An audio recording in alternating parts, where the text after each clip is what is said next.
Conversations with Love with Eric Shawn. Welcome to another episode of Conversations with Love, where we interview real-life people. They share their experience of how they've overcome adversities and how they use those experiences to spread love. Welcome to another episode of Conversations with Love. Today, we are blessed to be in the company of Miss Angie Osorio. Did I say that right? Yes, that's right. Hey, look at that. We're off to a good start. Angie is going to tell us a little bit about herself. She has an amazing story. She is dedicated to helping people to celebrate life, and we'll go over that in a minute. What I want to do is I want to start us off with a prayer so we can kind of get grounded. God, thank you for allowing us to wake up for another day, giving us the strength and the power to walk out into the world, to show the world how amazing you are, how amazing you made us. Thank you for allowing us to have every experience that we've ever experienced in our life. For those experiences have truly turned out to be a blessing because it allows us to have an experience and a story to share with the world, to connect with the world, and unique experiences which allow us to love in our own unique way. Amen. Amen. So as some of you know, I hate my reading glasses, so I'm going to attempt to read Angie's bio without them. And already I can tell you, Angie, there's some words I'm going to mess up, so you can go back and clean it up later. Angie's being an entrepreneur was a childhood dream. Ever since she was a little girl, she had a mini office in her room. Really? I did. I remember. She dreamt of having her own business one day. Angie believes you find happiness learning from your breakdowns and mistakes, being fearless, conquering your dreams, and not being at the impact of your circumstances. I love that. She was born in Colombia, and she has more than 18 years of experience in the advertising and graphic arts business. She has developed creative concepts and visual images with brands such as Gato Negro Wines, Chate Desclans Rose, Glengoyne Whiskey, and many Italian wines, as well as the Miami Youth Fair. Many years ago, Angie decided to get trained and invest in personal growth to discover her self-expression and build the best version of herself. Through this journey, she has been able to discover the power of living moment by moment, forgiveness, generosity, and the unwavering power of love. She is also a performance coach, and she loves coaching people. It is like planting seeds of freedom in the world. There is nothing more inspiring than this. It is full expression of her existence. Her goal is to influence consumers with positive and inspirational ideas and teaching them how to celebrate life. So how many of those wines did I mess up? No, it's good. It's perfect. You did great. It's amazing. We're off to a great start. Yes. So, Angie, what the listeners want to know is they just want to know who's Angie. What has made Angie who she is today? Now we know you're from Colombia. How long have how did you get to the United States? I got here because my boyfriend at that time, that they became my husband, he invited me to come. And Okay. I was at college at the time, and my country was in a difficult political situation. So I have this invitation, and I said yes, not knowing what I was going to be ahead of me at 21 years old. So at that time, because my country, my family, I came to this country without not knowing any language, without not having any experience in life at all, and not being married before, not being out of my house before. So it was really like an impact in not knowing anything about life and confronting everything, like paying bills, being married, not knowing what I was going to eat that day, things like that.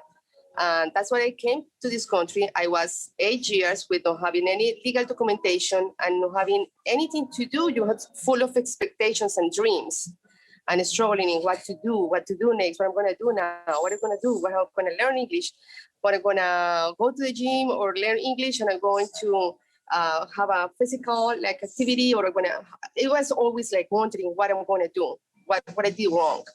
And in that space, I lost my mom after 3 years of being in the United States for the first time.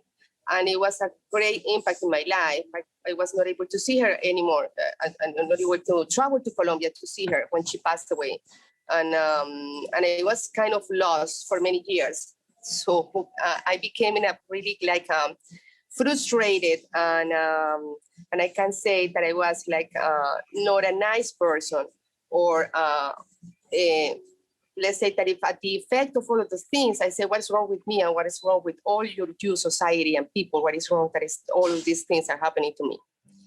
And I realized that I didn't love the man that I was with too. So it was like a huge amount of things that made me become like not a nice person. And I remember being at the supermarket and being everybody like happy. And I say like, why are you guys happy at? This is like a really not good life.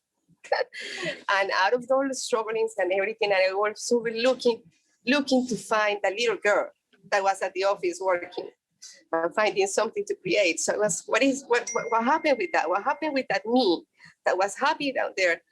And in that space, what I see is that my perseverance to try to find that little girl, what has made me who I am right now. So every day I said, I'm going to find something else to do. I'm going to find my passion. I created my business. I started like working with printing companies and many different businesses out of my business. And I started like creating a name, my brand and everything, and finding what's wrong with me that I can be happy. What's wrong with me that all of the things are happening to me and I feel this way, and I feel that I'm not a very good human being and I'm not happy. And then in that inquiry in life, I've been discovering so much about being generous with people, because you never know what people is dealing with. You have no idea. So what for me, the space of being in Landmark, in Tony Robbins, and all of the things, is being in the discovery that everybody has a story, and you never know what people is dealing with. You never know what they need. They need a hug. They need somebody to cause them. They need somebody to love them. Because you never know, because I've been there. I've been worse. So I've been dealing with things and that. And then my dad passed away too. So I was like, oh, really? Like how all this happening to me, and I have a lung condition, so everything. But I got that inside of me being frustrated, I was attracting all of the things that happened into my life. All of the things. But then the space that I created, all of the things that happened, was started discovering. I started reading books of personal growth and see what's wrong with this. What's wrong with this? It will be something else available for me here. It might be something else for me, because I know that I have this passion for life that I had when I was a little girl. So in the space of discovering what was that star of me, that I know that I'm becoming a star in this world. So in the space of finding, I really started like getting acknowledgement and getting trained in getting to discover a better version of myself. And I am the space of that discovering, and how can I impact these people or the people that I coach? Because one of the things that I'm present to is that I don't want anyone. We are so beautiful as a human beings that I don't want anyone to feel or experience the sadness that I experienced once in my life. Nobody deserves to be alone and not knowing what to do with their life. In the space of I don't know what to do with my life, there is a lot of sadness, a lot of unhappiness, a lot of frustration, and sometimes it's because they don't have the resources, and they don't find anyone to ask, and there is no like possibilities, and it's not because they don't want to, it's because it's not available for them. The possibilities are not available for them. So, and that's what I am. That's who I am in this world. That's what I am. The space of discovery from my own struggle is like a lot of generosity with people. I've been able to create a lot of generosity that I was a person that was in a lack of generosity. That's what I can see. And it's been the space when I discovered that there's nothing wrong with people, nothing wrong with me, that we are all equal in a creation of God. Love it. Yeah. Now, here's my question, because I can only imagine, right? I was born in the United States. I've been here, all of my life. I would imagine, though, getting here and not knowing anybody had to be extremely terrifying to some degree. Yeah, absolutely. But so where did the courage come from? Where did the courage come from to be able to have the tenacity to work through that period of time? Yeah, I think that it was from my mom. Even when at that point, when I was struggling, she got sick and she was at the hospital most of the time. So I think that she, at some point when I was a little girl, she told me, oh, you're going to be great. You're going to travel. You're going to do all amazing things. And she had this kind of programming for me at some point that I have like missed or lost that. But I had this like, no. It is something there in me, inside of me, that's telling me that it would be something else, like a light at the end of the tunnel or something. So I said, no, I need to study. And I was depressed and I was sad and I was not wanted to leave. But I said, like, okay, next day, let's get up of this bed and let's go to run and let's go to read and let's go to do things, because I didn't have legal documentation to find a job or to study English or to do all of the things that normal people does. That all of the things were not available for me. So I just said, I went to the library. I remember many times that Cora Gable's library, just reading and reading books and reading books and not having anything else to do, but just reading and reading and reading books and finding what is the answer for that. So I think that in that, what happened was my perseverance for be somebody someday. I'm finding my start, the perseverance, and again, and keep reading. And I remember learning of my Adobe software when I learned to design. Just reading my books and come back when I had my computer and coming back to the library and taking notes and come back. That's what I learned. So when I see people that they don't want to learn, they don't take advantage of all of the opportunities that this country have, that you have almost like free acknowledgement for everything, it's not possible, because I learned my software going back and forward to the library. And this, I created a way of living that I can make money for myself, and that's what I see, like the perseverance in something that I didn't even know what was persevering in. I didn't know. I just was like, okay, it can be. I know to be, and I know in the inside of me, I love to be a leader. I love to be somebody who's a contribution for this world. I know that I was made to do great things in this world. You know that I know this here, so it was not possible. It was not possible for me to stay in a house empty, not knowing what to do, not knowing English, and do not to do anything about it. So it was like a being like again and again and again and again in looking and finding that someone that I wanted to be, that I didn't know. I didn't know who was. I didn't know who I was following or what I was following. I didn't have a goal. I didn't have anything, nothing. But I knew somehow that it was something more available for me. It sounds like you were following that little girl who had that office. I was, yeah, yes. So how did you, because it sounds like there was a period of time where you would see people happy, and it would almost make you mad, because at that time you kind of felt like you were a victim and all these bad things were happening in your world. How did you move past that?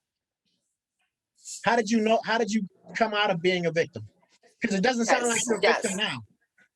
Yeah, I was a victim for a long time, as I can remember, that I was so used to be a victim, and I was always looking for the payoff of being a victim. So for people to feel sorry for me. So I said, like, then since you're struggling so much, you don't need to do things. And I got that it was a lot of training and personal growth. A lot of training and personal growth through years, a lot of reading, a lot of books, and listening a lot of audios, and being present to the discovery of myself, what it was available for me, and do training with other people. When I saw in the space of other people that they were playing the victim, and it made me realize that that was me. That was me, like the mirror, like, oh my God, how horrible it looks like being playing the victim. And then through the years of discovering and training, and it started like seeing there is nothing available for me being playing the victim, nothing. because as I play the victim, I'm creating more and more that I'm the victim, and I'm the victim of my circumstances. So I started transforming that, and it's really hard for me because it was my habits that I was, and it was my way of living. So it was really hard for me to start transforming from the victim to the I can contribute to you, and I'm happy for the life that I have. And it was a lot of training and transformation, a lot of training. That's when you go to a gym. And one day I was able to hug someone that I really hate, that it was one of my coaches, that I hate her so much because she was pushing me so much. She was putting me, she doesn't believe in my play the victim mode, that I say, like, I hate you. You're not believing me that it's my life like this.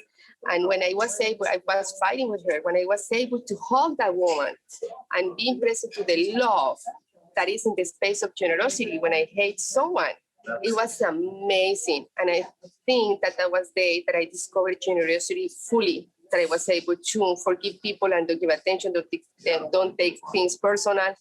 And that was a moment for me, a milestone in my generosity, being able to hug someone and cry someone that I hate so much, with frustration and resentful. Did you find it to be freeing? Oh, absolutely. Absolutely. And then since I experienced that generosity in my life and my space, I was able to duplicate that many times in my life. Again and again, I said, like, oh, I can be generous. It's not going to happen anything. This is not going to make me small. Because that's one of the things that I was thinking before of that moment. Is if I'm generous, that's going to mean weak. I'm going to mean on a strong woman and a strong person because I'm generous. So it was a confusion there, an association. And then I realized being generous is the most amazing thing because it brings love, humongous amounts of love, that I can like expand that love and duplicate and repeat that love in the world. So and ask for forgiveness. And then I asked for forgiveness to my parents, to my dad, and it's just amazing when I had the experience to do it for the first time and then being able to do it again and again. I'm sitting here watching you, and when you were talking about coming here from Colombia, and when you were in that victim, when you were describing the victim, the look on your face was sad. Now you're talking about forgiveness. You're talking about the freedom that you've experienced, and you're smiling, your whole face lit up. A completely different person. What I want to ask you is forgiveness. Why is forgiveness so important to you? It is amazing to have the capability to forgive something because it's not about just being free me and experience my generosity and love, tremendous amount of love, but it's an opportunity to free the other human being energy with that generosity and that forgiveness. And this is a gift that I'm providing you, and providing each other with the forgiveness. And it can be for me just, but it's not. It's like an energy that I'm giving that person and another human being the possibility of can you forgive me? Like this is so amazing because it's the creation of more forgiveness and generosity and love in the world when we forgive someone, no matter what happened. Yeah, somebody once described resentment, or when you struggle to forgive somebody, that energy just clings on to you. And it's like pouring hot water on you, Yes. expecting them to burn. Yes. So the only way to freedom is to forgive them and to show generosity and to show love. So you mentioned that you made a decision to invest in yourself. Can you talk a little bit about that?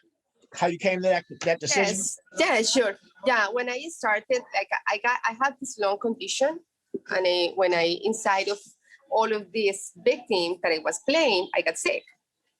I have a lung condition, but I've been having this lung condition since I was born. But at some point, my negativism and my playing the victim and my everything, my energy was so bad that I got sick after having my 2 kids. I got 8 pneumonias in a period of 2 years. So I got really sick and I got so frustrated and I was almost about to die because I was very sick of my lungs. And I got now that it was something that I caused myself. And then I have this aunt in Colombia that she's very spiritual and everything. And she sent me, I remember that the first person I wrote a book that I read was You Can Heal Your Life from Louise Hay. And I think that it was the first one. The first one, when I realized that, I remember starting reading that book. And I said like, oh my God, it's me. It's me. And I started reading it, and then she started, oh, you're causing your illness and you're causing all of the things. And I started like realizing, and I started like wondering if it was really me. And I said like, oh my God, yes. And I started like reading the Power of Your Subconscious Mind for Dr. Murphy. And I started like discovering, and I said like, I like this, because I started shifting things in my life. I recovered myself from my condition of my lungs just through that book. So I said, like, I have the power of doing this. I really have the power to heal my lungs. I'm not taking any more antibiotics, and I'm taking any more medicine, because she said it in the book. And I said, look, then if I can do this, then I can do this, and I can do this, and I can do this, but I don't know how to. Then somebody told me about Landmark, and I started like doing the Landmark programs for a long time, and Tony Robbins and other things, because I started like being present to the power of myself and how powerful I can be with my training and my discovery of myself. So, and I haven't stopped since then. So it was like 2013, I think. And I just been continuing. And every time that I do more things, I want more. I want to know more and how to discover myself and how to be the best version of myself. That's what I can see. So are you powerful? I am powerful. I am powerful. I am powerful. I want to hear you say that with authority. I'm powerful. I am powerful. I am super go. powerful, and I know that I can do everything that I want in life. And that's the truth that for some reason most people don't realize. I mean, we are powerful beyond our wildest imagination. We are, and we are capable of many things. And I think that because of the society, how it is, like our parents and the things that we repeat and repeat, we're not powerful, and we're living in the minimum potential that we have. That's what I would like to bring. One of my dreams really in life is bringing transformation from my country to these little girls that they don't know how to, that we don't have access in Spanish to all of the things that I do, that I done. And I would like to bring this transformation to, teenagers. How do you imagine a teenager reading a book of their transformation, and they can change their lives instead of getting pregnant, going to school and being a doctor or something like that?